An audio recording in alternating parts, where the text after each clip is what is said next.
ইলাহা ইল্লাল্লাহ লা ইলাহা ইল্লাল্লাহ লা ইলাহা ইল্লাল্লাহ লা ইলাহা ইল্লাল্লাহ লা ইলাহা ইল্লাল্লাহ লা ইলাহা ইল্লাল্লাহ লা ইলাহা ইল্লাল্লাহ লা ইলাহা ইল্লাল্লাহ লা ইলাহা ইল্লাল্লাহ লা ইলাহা ইল্লাল্লাহ লা ইলাহা ইল্লাল্লাহ লা ইলাহা ইল্লাল্লাহ লা ইলাহা ইল্লাল্লাহ লা ইলাহা ইল্লাল্লাহ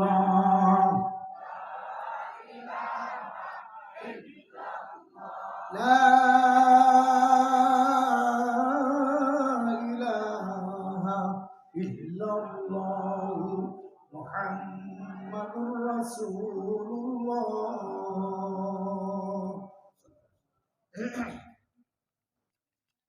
দেবগ্রাম সুরজ মেম্বারের পারিবারিক কবরবাসীদের মাগফিরাত কামনায় দ্বিতীয় বার্ষিক ওয়াজ ও দোয়ার মাহফিলের সম্মানিত সভাপতি মুআজ্জাজ উলামায়ে কেরাম, মুরব্বিয়ান আযম, প্রাণপ্রিয় যুবক ভাইয়েরা, স্নেহের ছোট ভাইয়েরা, পর্দার অন্তরালে অবস্থানরত মা ও বোনেরা, আল্লাহ রাব্বুল আলামিনের দরবারে লাখ কোটি শুকর যে মহান রাব্বুল আলামিন এই ফিতনা ফাসাদের যুগে দুনিয়াবি কাজকর্ম থেকে আপনাকে আমাকে অবসর করে আজকের মাহফিলের শেষ অধিবেশনে বসার তৌফিক দান করেছেন। শুকরিয়া তান সবাই বলি আলহামদুলিল্লাহ। গত 3 দিন পর্যন্ত এই মাদ্রাসার মাহফিল চলছিল। প্রত্যেকটা মানুষ ক্লান্ত, উস্তাদ, ছাত্র, এলাকার মানুষ বয়ান শুনে অনেক রাত্র পর্যন্ত জাগ্রত ছিল। তারপর আজকে এত মানুষ হাজির হবে, এই প্যান্ডেলে জায়গা হইতো না আজকে। যদি আজকে আমাদের শহরে বিবারিয়াতে মাহফিলটা না থাকতো, চরমনার মুজাহিদের সবাই চলে আসতেন। তো আল্লাহ তাআলা এরপরও যে আপনারা এত সুন্দরভাবে বসে আছেন, আল্লাহ যে আমাদেরকে বসার তৌফিক দান করছেন, এই জন্য শুকরিয়া তার সবাই বলে আলহামদুলিল্লাহ। একটি সুন্দর পরিবেশ, বেহেশতের বাগান, উলামায়ে কেরামের মজলিস, তালেবুল ইলমদের মজলিস, যাদের পায়ের নিচে ফেরেশতারা নূরের পর বিছায় দেয়, এরকম দামি এক ঝাঁক ইলম পিপাসু তালেবুল ইলমদের এক জামাতের সাথে, ফেরেশতাদের সাথে আল্লাহ আমাদেরকে বসার তৌফিক দান করছেন। খুশি না বেজার? কি সবাই খুশি? খুশির সাথে আবার বলি আলহামদুলিল্লাহ। আল্লাহ তাআলা বলেন, যারা আমার নিয়ামতের শুকর আদায় করবে, আমি আল্লাহ নিয়ামত আরো বাড়িয়ে দেব। আল্লাহ পাকের পক্ষ থেকে যত নিয়ামত আমরা ভোগ করতেছি, এর মধ্যে আজকের এই মাহফিল একটা বিশেষ নিয়ামত। কথা ঠিক না? যতক্ষণ মাহফিল চলবে ততক্ষণ আল্লাহ পাকের ফেরেশতারা আমাদের চতুর্দিক দিয়ে বেষ্টন করিয়া রাখবে। ফেরেশতাদের বেষ্টনের ভিতরে যারা বসা থাকবে, আল্লাহ পাকের রহমত বৃষ্টির নেই বর্ষণ হতে থাকবে, সাকিনা নাজিল হতে থাকবে। শুধু তাই নয়, আল্লাহ তার নিকটতম ফেরেশতাদের সঙ্গে আলোচনা করতে থাকবেন। সুবহানাল্লাহ। বিবারিয়ার বড় হুজুর রাইসুল মুফাসসিরিন রহমতুল্লাহ আলাই ইল্লা হাফাতহুমুল মালাইকার ব্যাখ্যা করতে গিয়ে তিনি এইভাবে বলতেন, জমিন থেকে প্রথম আসমান পর্যন্ত ফেরেশতারা মজলিস থেকে ঘিরা ফেলাই। পাকিস্তান করাচির হযরত শাহ হাকিম মোহাম্মদ আখতার সাহেব রহমতুল্লাহ আলাই তিনি একটা মেসাল দিয়ে, উদাহরণ দিয়ে এই হাদিসের ব্যাখ্যা করতেন। তো গ্রামের মহিলারা মুরগি পালে না, মুরগি ডিম পাড়ার পর মুরগি ডিম নিয়ে উমে বসতে চাই, ডিম থেকে বাচ্চা ফোটানো। তো হযরত উদাহরণ দিতেন যে মুরগি যেভাবে ডিম গুলাকে পাখার ভিতরে নিয়ে একবারে গাজ্জা বসা শরীরের গরম হিট দেয়, 20-21 দিন পরে ওই ডিম ফাটটা বাচ্চা বের হয়ে চেউ চেউ করে, ঠিক তেমনি ভাবে ওলামাই কেরামের মাজমাই জাকিরিন শাকিরিন আল্লাহ ওয়ালাদের সাথে যারা বলবে, ফেরেশতাদের বেষ্টনীর ভিতরে আল্লাহ পাকের রহমত আর বরকতের সাকিনার বরকতে ওদের মরা দিল আল্লাহ জিন্দা করে। যে দিলগুলো মরা, নামাজ নাই, রোজা নাই, হালাল হারামের তমিজ নেই, পর্দা নেই, পাক না পাকে কোনো ধার ধারে না, এরকম হাজার লাখ মানুষের দিল আল্লাহ এরকম দিনই মজমার মধ্যে বসার বরকতে জিন্দা করে দেন। হুজুর আমরা একটু দেখতে চাই প্রমাণ, একটু প্রমাণ দেখতে চাই। মরা মানুষের মরা দিল যে জিন্দা হয়, এটার প্রমাণ কি, এটার মেসাল কি? তো মরা দিল জিন্দা হয় এর প্রমাণ যদি দেখতে চাও, ঐতিহাসিক চরমনের ময়দানে যাও।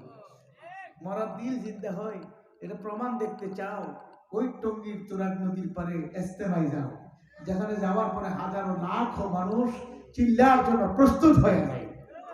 চরমনের ময়দানে হাজার লাখ মানুষ, যারা নামাজ ছিল না, রোজা ছিল না, পথহারা মথারা দিশাহারা মানুষ পথের সন্ধান পেয়ে নামাজি হয়ে যায়, ঠিক না? এই মজলিস গুলো এত দামি মজলিস, এত বরকতপূর্ণ মজলিস, এই মজলিস গুলো এত বরকতপূর্ণ, সুবহানাল্লাহ। জিকির মজলিস এত দামি। হযরত হাকিমুল উম্মত আশরাফ আলী থানভী রহমতুল্লাহ আলাইহি উম্মতের চিকিৎসক ছিলেন, উম্মতের কলবের চিকিৎসা করতেন। তিনির কাছে বহু দিলের রোগী সুস্থ হয়ে গেছে, সুবহানাল্লাহ। হযরত রশিদ আহমদ গঙ্গোহী রহমতুল্লাহি আলাইহি উম্মতের চিকিৎসক ছিলেন, কলবের চিকিৎসা করতেন। তার দ্বারাও হাজার লাখ রোগী সুস্থ হয়ে গেছে, সুবহানাল্লাহ। এই জন্য মুরব্বীদের উদ্দেশ্যে, যুবকদের উদ্দেশ্যে বলবো, আমরা সবাই রোগী, কি কথা ঠিক না? আমাদের সবার ভিতরে রোগ আছে, কলবে রোগ আছে, আসেনি? হযরত থানভী রহমাতুল্লাহ বলেন, মানুষের কলবে 10টা বা 12টা রোগ হয়। এর মধ্যে সবচেয়ে বড় রোগ লোভ লালসা। লোভ সবচেয়ে বড় রোগ কি? লোভ লালসা। লোভ লোভ অপরের কোনো মালে লোভ করা, একজনের বউ আরেকজন লোভ করে লিয়া যান, নাউজুবিল্লাহ কর। এই এগুলো চলতেছে না? মোবাইলের যুগ, ফিতনার যুগ।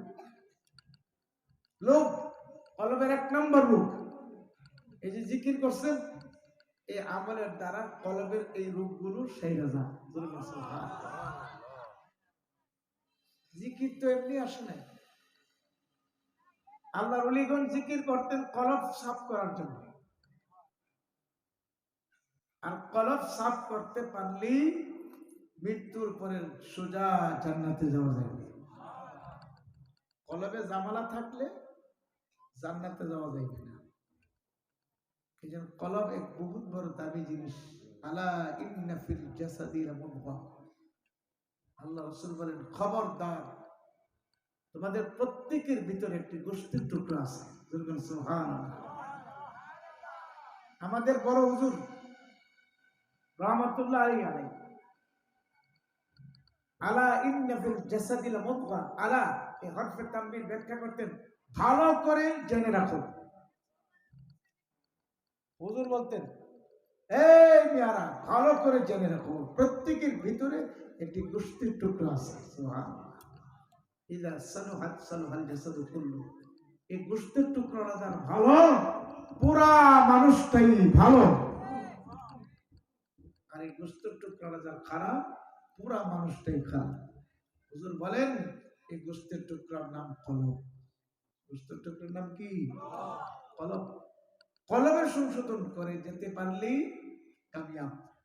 কলব যদি সংশোধন না করে যায়, হালাক হয়ে যাবে, ধ্বংস হয়ে যাবে।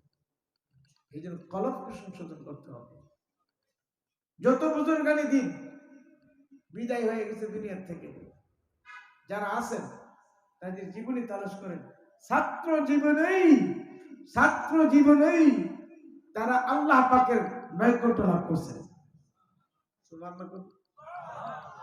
ছাত্র জীবনে যেহেতু মাদ্রাসা তলে রইলেন বেশি, আমার মন শুধু এইদিকে যেতে চায়, আমি অন্যদিকে ঘুরেতে পারি না, বেশি সময় নেব না। মাদ্রাসার তলে বলে এলেমদের উদ্দেশ্যে বলবো, হাটহাজারী মাদ্রাসা 4 জন প্রচেষ্টা করছে। কয়জন? হাটহাজারী বাণী ছিল 4 জন। এর মধ্যে অন্যতম বাণী হযরত শাহ জমিরউদ্দিন রহমতুল্লাহ। রশিদ আহমদ গঙ্গী রহমতুল্লাহ সরাসরি 2 জন খলিফা বাংলাদেশের। একজন হলেন উজানির কারি ইব্রাহিম সাহেব রহমতুল্লাহ, আরেকজন শাহ জমিরউদ্দিন রহমতুল্লাহ। এই 2 জন সরাসরি হযরত গঙ্গীর খলিফা, আর বাকিরা হলো খলিফার খলিফা। কিন্তু রশিদ আহমদ গঙ্গী রহমতুল্লাহ শাহ জমিরউদ্দিন রহমতুল্লাহ খলিফা তিনি কেমনে হইলেন? জমিরউদ্দিন রশিদ আহমদ গঙ্গীর খলিফা হইলেন কেমনে? এর মধ্যে বিরাট বড় একটা ঘটনা আছে, শুনতে চাও? ছাত্ররা হিম্মত বাড়বে, এটা কইলে হিম্মতটা বাড়বে। তিনি বয়স যখন 32 বছর, কয় বছর? 32। তোমাদের তো বয়স মাত্র 8 বছর, 10 বছর, 12 বছর, 14 বছর। ওনার যখন 32 বছর বয়স, উনি একটা জব করতেন, চাকরি করতেন, কিন্তু লোকটা ছিল নামাজি। এক আজীব স্বপ্ন দেখছেন। স্বপ্ন দেখে এক ইমাম সাহেবের কাছে, আলেমের কাছে বলার পরে আলেম বলতেছে, স্বপ্ন এবং বাস্তবতা তো মিল দেখি না। তো স্বপ্ন কি বলে? স্বপ্নে তো বলতেছে আপনার থেকে আল্লাহ দিনের বহুত বড় খেদমত নিবে। দিনের খেদমত যে নিবে, আমরা তো মূর্খ মানুষ, তো আলেম না। তবে আমার একটা পরামর্শ শুনলে, আপনি সোজা বর্তমান যুগের মুজাদ্দিদ, বর্তমান যুগের বহুত বড় বুজুর্গ ওলি হযরত রশিদ আহমদ গঙ্গোহী, তার কাছে চলে যান। পরামর্শ দেওয়ার পর তিনি বাড়িতে গেলেন, বসতে লাগলেন। আল্লাহ তো তার থেকে খেদমত নিবে। আল্লাহর ফজলে যাদের সাথে পরামর্শ করছেন সবাই রাজি হয়ে গেছেন। ফ্যামিলি আছে, তো তার তো ফ্যামিলি আছে, সংসার আছে, রাজি হয়ে গেছেন। তিনি ফারেক হয়ে চাকরি ছেড়ে সোজা রশিদ আহমদ গঙ্গী রহমতুল্লাহ কাছে চলে গেছেন। আধ্যাত্মিক শক্তি কত মারাত্মক! হযরত গঙ্গী রহমতুল্লাহর কাছে যাওয়ার পর সালাম দিলেন, মুসাফা করলেন। অথচ রশিদ আহমদ গঙ্গী রহমতুল্লাহ আগে তাকে দেখেন নাই, চিনেন না, তার নামও জানেন না। তাহলে কি তিনি গায়েব জানেন? কখনো না। গায়েবের মালিক একমাত্র আল্লাহ।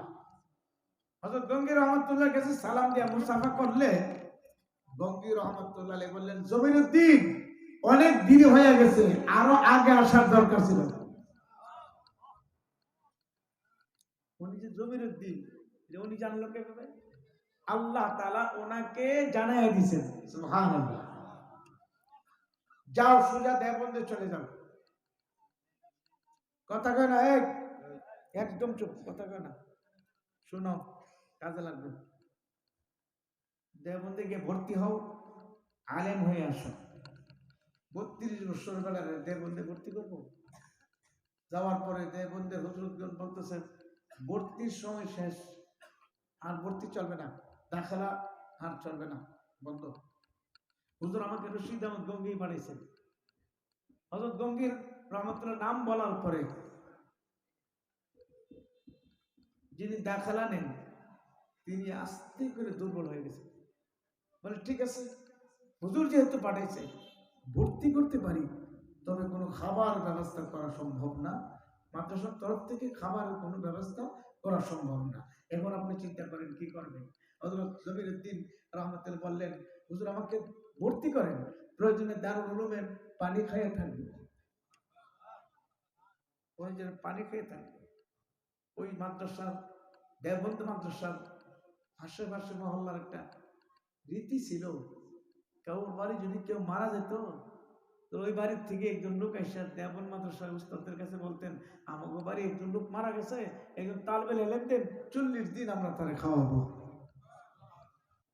ভর্তি কার্যক্রম শেষ, এমনি এক ব্যক্তি এসে হুজুর আমাদের বাড়িতে একজন লোক মারা গেছে, একজন তালেবেল ইলম দেন, আমরা 40 দিন খাওয়াবো। হযরত মুল্লা আলী কারি রহমতুল্লাহ আলাইহি বলেন, এই লোকটা মাত্র ভর্তি হয়েছে, তার নিয়ে যাও। সুবহানাল্লাহ। 40 দিন খাইছে, পড়তেছে, 40 দিন শেষ, আরেকবারে আরেকজন মারা গেছে। হে বাড়ির থেকে আরেকজন আসছে, হুজুর আমাদের তালেবেল ইলম দেন, ওইটা নিয়ে যাও। এইভাবে 40 দিন পর পর একজন একজন মরে। এইভাবে 7 বৎসর দেওবন্দে পরে জবরদস্ত আলেম হয়েছেন। দেওবন্দের থেকে তিনি আলেম হয়ে ফারেক হয়ে গঙ্গির কাছে গেছেন।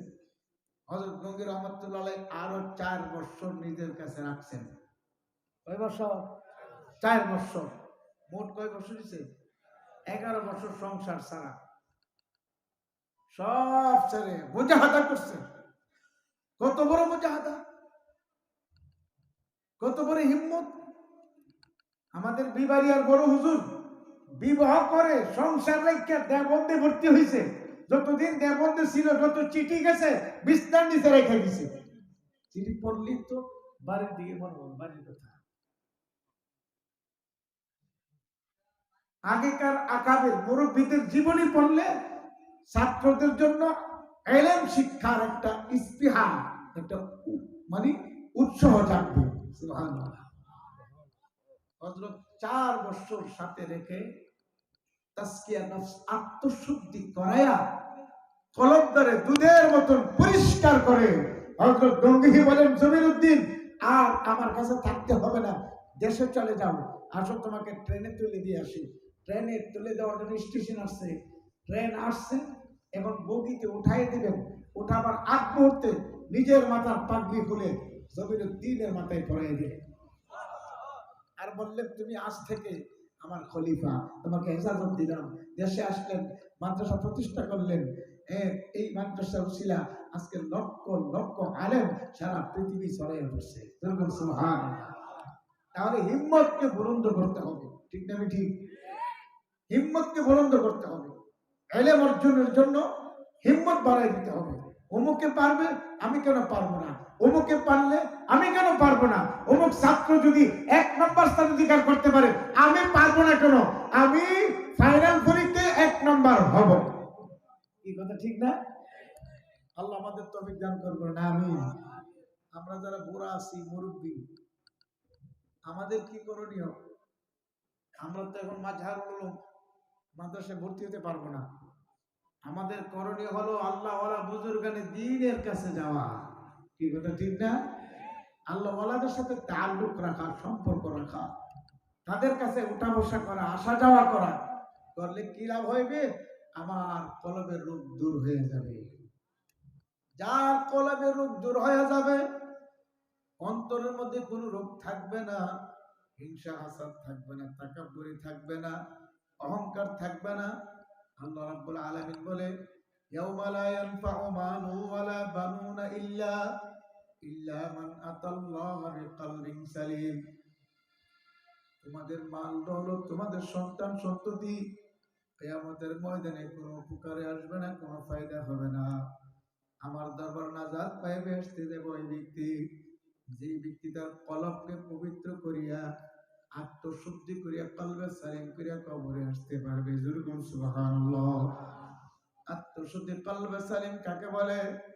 ইমাম গাজ্জালী রাহমাতুল্লাহ আলাইহি বলেন, যার অন্তরে যারা পরিমাণ হিংসা হাসাদ তাকাব্বুরি থাকবে তার আত্মশুদ্ধির বাকি রয়েছে।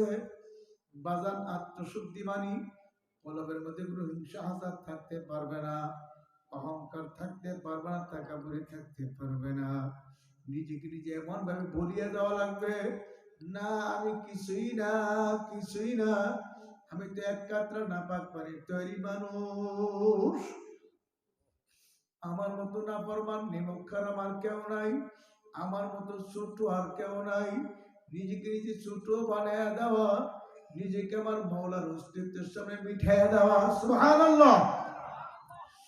যদি নিজেকে নিজে মিটাইতে পারি নাই নাই আমি কিছুই না, আল্লাহ আল্লাহ, যদি মিঠাবার মতো মিটাতে পারি আমার মাওলা পাক রব্বুল আলামিন আপনাকে আমাকে বড় দামি বানিয়ে দিবে। সুবহানাল্লাহ। হে মুরব্বী বাবারা, যুবক ভাইরা, পর্দার আড়ালের মা বোনেরা, দুনিয়ার জিন্দেগি দেখতে না দেখতে শেষ হয়ে যাবে। আমি যা আয়াতে কারিমা তেলাওয়াত করছি, কুল্লু নাফসিন যায়িকাতুল মাউত, সমস্ত মানুষ মরণশীল, কেউ দুনিয়াতে থাকতে পারবো না, আমিও থাকতে পারবো না। আগে যারা আসছো তারাও পারে নাই, পরে যারা আসবে তারাও থাকতে পারবে না। তবে কি নিয়ে রওনা করলাম, কি নিয়ে কবরে যাইতে আছি? ওই কবর অন্ধকার ঘর, পোকামাকড়ের ঘর, সাপ বিচ্ছুর ঘর। কবর তো বারবার ডাকতে আছে, ওরে আব্দুল করিম, আমি একাকির ঘর, পোকামাকড়ের ঘর। যারা আমার গর্বে আসতে আসো, ঈমান আমলের সাথে আর বাতিল ঈমান গর্বে এসো। যদি ঈমান আমলের সাথে আর বাতিল আসতে পারো, আমি কবর তোমার জন্য প্রশস্ত হয়ে যাব, তোমার জন্য আমি জান্নাতের বাগিচা হয়ে যাব। সুবহানাল্লাহ। আল্লাহ আল্লাহ। আল্লাহ পাকের নেককার বান্দা বলি যখন মওতের বিছানায় পড়িয়া যাবে, আমার মাওলা ডাক দিয়ে বলবে, হে আজরাইল, আমার বান্দা বড় কষ্ট করে সব করে জান্নাত কামাই করছে, আমার বান্দা বড় কষ্ট করে শীতের দিনে ঠান্ডা পানি দিয়ে ওযু করিয়া আমার বান্দা ফজর নামাজে দৌড়াইছে, আমার বান্দা জোহরে আসরে মাগরিবে দৌড়াইছে, সেই দৌড়াইছে, আমার বান্দা নামাজ ছাড়ে নাই, রোজা ছাড়ে নাই, আমার বান্দা পর্দা ছাড়ে নাই, হারাম খাই নাই। হে আজরাইল, আমার বান্দা যে জান্নাত কামাই করছে, আমার বান্দা বান্দিকে জান্নাতটা দেখায়া দাও। সুবহানাল্লাহ। আল্লাহ পাকের নেককার বান্দা বান্দি স্বপ্নের মতো দেখতে পারবে, জান্নাতের দরজাগুলো টাস টাস করে খুলিয়া গেছে। আল্লাহ জান্নাত দেখবে, কলিজা জুড়ে দেবে, ঠান্ডা হয়ে যাবে, আর বলবে আমার মাওলাই কই, আমার মাওলা কই, কোথায় গেলে পাবো আমার মাওলাকে? আল্লাহ আল্লাহ। কত মাহফিলে দৌড়াইছি, কত ইজতেমায় দৌড়াইছি, কত চরমনে দৌড়াইছি, আমার মাওলাকে দেখি নাই। আমার মাওলাই কই? আমার মাওলা ফেরেশতারা বলবে, কোনো চিন্তা করিও না, কোনো টেনশন করি না, আল্লাহ তাখাফু ওয়ালা তাহজানু ওয়া আবশিরু বিল জান্নাহ, কোনো ভয় নাই, কোনো চিন্তা নাই, কোনো টেনশন নাই। তুমি যে মাওলার জান্নাত কামাই করছো, এই যে দেখো জান্নাত দেখা যায়। আল্লাহ আল্লাহ পাকের নেককার বান্দা বলে জান্নাত দেখতে দেখতে বিদায় হয়ে যাবে, আর ওরা সুদা জান্নাতে চলিয়া যাবে, আর তো কোনো কষ্ট হবে না। আল্লাহ আপনি আমাদের জন্য কবুল করিয়া নেন। নাফরমানি করিয়া গুনাহ নিয়া, নাফরমানি করিয়া সুদ খায়, ঘুষ খায়, হারাম খায়া, বেপরদা চলিয়া যদি কবরে বিছানা মওতের বিছানায় পড়িয়া যায়, নাফরমানি করিয়া গুনাহ করিয়া বিনা তওবা যদি মওতের বিছানা ছাড় খায়া পড়িয়া যায়, স্বপ্নের মতো দেখতে পারবো আমার মাওলার আজরাইলের বাতাস মানে পা সুবির এক হাত মাসিকার হাত মাগরিবে তাম দুনিয়া বড় বড় আজরাইলের দেহ শরীর, আজরাইল ইসলামের চক্ষুগুলো বড় বড় নীল রঙের দিঘির মতো হয়ে যাবে, হাতে নখ গুলো বড় বড় কোদালের মতো হয়ে যাবে, দাঁত গুলো বড় বড় হয়ে যাবে, গায়ের পশমের ঘোড়া দিয়ে আগুনের বিজলি মারতে থাকবে। নাফরমান গুনাহগার দিকে তাকাইয়া আজরাইল ইসলাম বড় বড় চক্ষুগুলো ঘোড়া দিয়ে মারিয়া ডাক দিয়ে বলবে, খবিস, এ নাফরমান খবিস, দুনিয়াতে থাকি আমার মাওলার হুকুম মানো নাই, আমার মৌলা ফজরের সময় ডাকছে তোরা পাই নাই, আমার মৌলা জোহরের সময় ডাকছে তোরা পাই নাই, আমার মৌলা আসরের সময় ডাকছে তোরা পাই নাই, আমার মৌলা মাগরিবে ডাকছে তোরা পাই নাই, আমার মৌলা এশায় ডাকছে তোরা পাই নাই, দৈনিক 5 বার আমার মৌলা ডাকছে তোরা পাই নাই রে খবিস, আমার মৌলার হুকুম হয়ে গেছে তোরা ধরিয়া নেওয়ার জন্য আয় আয়। নাফরমান গুনাহগার রূহ বের হইতে চাইবে না, রূহটা থর থর থর থর করে কাঁপতে থাকবে, 360টি মকামে রূহ দৌড়াদৌড়ি ছুটাছুটি করতে থাকবে, আর বলবে আমারে ধরো ধরো, আজরাইলের থাবা থেকে আমাকে রক্ষা করো, কেউ শুনবে না, কেউ বাঁচাইতে পারবে না। মাওলা আজরাইল ইসলাম রাগ করিয়া গুসা করিয়া ওই রূহের মধ্যে এমন ভাবে খপ করিয়া ধরিয়া থাবা মারিয়া এমন জোরে টান মারবে, কলিজার নাড়ি বুড়ি টাস টাস করে সিরিয়া ফালাবে, সহ্য করার ক্ষমতা কোনো মানুষের নাই। মুসাফির বান্ধ গাটরি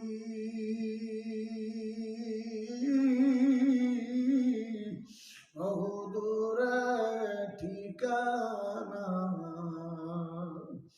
আসবে জানা কালবি জানা খবর আখের ঠিকানা। এ কবর যাত্রীরা ও মুসাফিরের দলেরা, কি দিয়ে কবর রওনা করছো? কবর তো বারবার ডাক দিয়েছে, আরে আব্দুল করিম, আমি একাকির ঘর, পোকামাকড় সাপ বিচ্ছুর ঘর, যারা আমার গর্বে আসতেছে ইমান আমলের সাথে আর বাতি নিয়ে আইসু, যদি ইমান আমলের সাথে আর বাতি নিয়ে আসতে পারো আমি কবর প্রশস্ত হয়ে যাবো, সুবহানাল্লাহ। আমি তোমার কবরে জান্নাতের বিছানা বিছায়া দেব, তোমার গায়ে জান্নাতের পোশাক পরায় দিব, সুবহানাল্লাহ। এ কবর যাত্রীরা মুসাফিরের দ্বারা আর যদি না ফরমানি করিয়া গুনাহ ঘাটতি নিয়া মতের বিছানা পড়িয়া যাও, তবে ভালো করে জানিয়া নাও আমি কবর কিন্তু তোমাকে ছাড়ব না। আল্লাহর হাবিব বলে, উম্মত, কবরে প্রথম একটা আযাব দেবে তোমাকে, কি জানুনি? কবরের মাটিটা এমন ভাবে তোমার চাপ মারতে থাকবে, এক পাজর হাত দেওয়ার এক পাজরে কটপট করে ঢুকাইয়া ফেলাইবে। ওই কবরের আযাবের চাপ, কবরের মাটির চাপ সহ্য করার ক্ষমতা পৃথিবীর কোন মানুষের নাই। আল্লাহ, এ মুরব্বী বাবারা, যুবক ভাইয়েরা, পর্দা তাওলার মা বোনেরা, আজকে আমার আপনার কবরের চিন্তা নেই, আযাবের ভয় নাই। আল্লাহ নবীর জীবনী তালাশ করলে দেখা যায় আল্লাহ নবীর আমার মাওলাকে কেমন ভয় করছে, জাহান্নামের ভয়ে কেমন কান্দনে কাঁদছে। চরমনার সৈয়দ ইসহাক রাহমাতুল্লাহর ঘটনা শুনছি। 12 দিন 15 দিন পর পর সফর থেকে বাড়ি দেয়া কি শুনে ছেলে মেয়েদের নিয়ে দস্তরখানা খাইতেন। আল্লাহ কুতুব একদিন গালেবান জোহরের পরে নামাজ কালাম পড়িয়া গিয়া দস্তর বিছায় খাওয়ার জন্য বসছে, প্লেট নিয়ে রেডি হয়ে রয়েছে, কিন্তু খাবার আসতে দেরি হয়। আল্লাহর কুতুব বলেন, বাবারা তোমরা বসো, দেখি তোমার আম্মাজান দেরি করতে আছে কেন? হুজুর হাতটাতে পাক করে দরজার সামনে দাঁড়িয়ে দেখে হুজুরের বিবি চুলার আগুন দিয়ে কান্দে। হুজুর বলে, বিবি আপনি কান্দেন কেন? লাকড়ি চুলা পাক করতে কষ্ট, এই জন্য কান্দেন নাকি? বিবি বলছিল, হুজুর আমি এজন্য কান্দি না, আমি কান্দি চুলার আগুনের দিকে চাকা তাকাইয়া খেয়াল করতে আসি দুনিয়ার সামান্য আগুনের ভিতরে এত শক্ত লাকড়ি বরাক পাশের ঘোড়া এত শক্ত লাকড়ি ঢুকাইছি এক মাথা দিয়ে আগুন ধরছে আরেক মাথা দিয়ে ফুসফুস করে ধোঁয়া আসতে আছে দুনিয়ার আগুন যদি এত শক্ত লাকড়িকে এমন ভাবে জ্বালাইতে পারে আমি যে কবরে রওনা করলাম আমার কবরের ভিতরে খোদা রাখা যদি জাহান্নামের আগুন ভরিয়া যায় আমি জাহান্নামের আগুন কেমনে সহ্য করব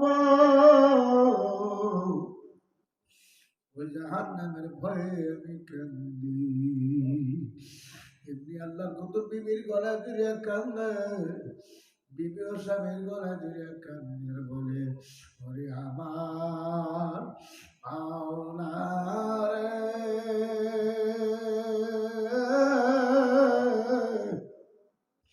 ওরে আমার মাবুদ রে তুমি যদি মাফ না করো এই আগুন কেমনে সহ্য করবো রে সৈয়দ ফজলুল করিম রাহমাতুল্লাহ আলাইহি বলছিলেন বাবারা আমিও বুঝি না আমার বাবাদের গেল সেও কেন আসে না আমি আশ্চর্য হয়ে হাঁটতে পাক করে দরজার সামনে যায় দেখি মা বাবাদের গলায় জড়িয়া কান্দে বাবাজান মার গলায় জড়িয়া কান্দে আর চিৎকার করে আর ডাকে ওরে আমার মাওলা রে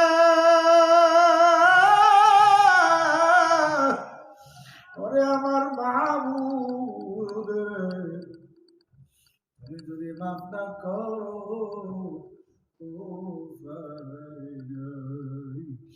এই জন্য বাবারা আমি চরমনাল্লাহর পক্ষ থেকে একটা রাখাল আপনাদের কাছে চলে আসি ভাইয়ের নিচে হাত রাখে বলিয়া পাইয়া যায় এখনো সমাজে ফেরেন আমার মাওলার দরবারে ফেরেন খাসভাবে তওবা করে চোখের পানি ছাড়েন বলতে পারেন হুজুর আমার তো মন চাই গুনার কাজ ছাড়তে নেকের আমল করতে কিন্তু কেন পারি না আমার আপনার না পারার কারণ হইল নফস এবং শয়তান আমার আপনার পিছনে কাজ করতে আছে এই নফস এবং শয়তানের বিরুদ্ধে মুজাহাদা করে জিহাদ করিয়া যদি মাওলাকে রাজি করে কবরে যেতে পারো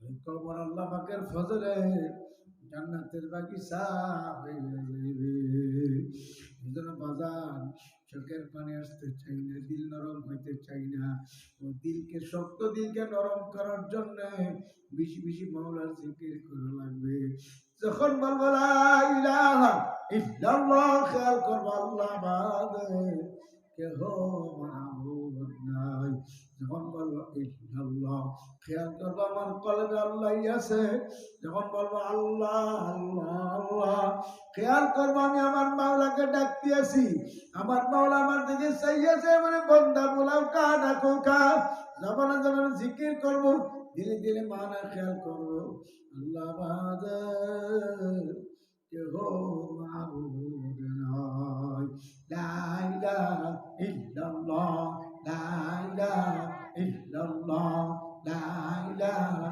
ইল্লাল্লাহ লা ইলাহা ইল্লাল্লাহ লা ইলাহা ইল্লাল্লাহ লা ইলাহা ইল্লাল্লাহ লা ইলাহা ইল্লাল্লাহ লা ইলাহা ইল্লাল্লাহ লা ইলাহা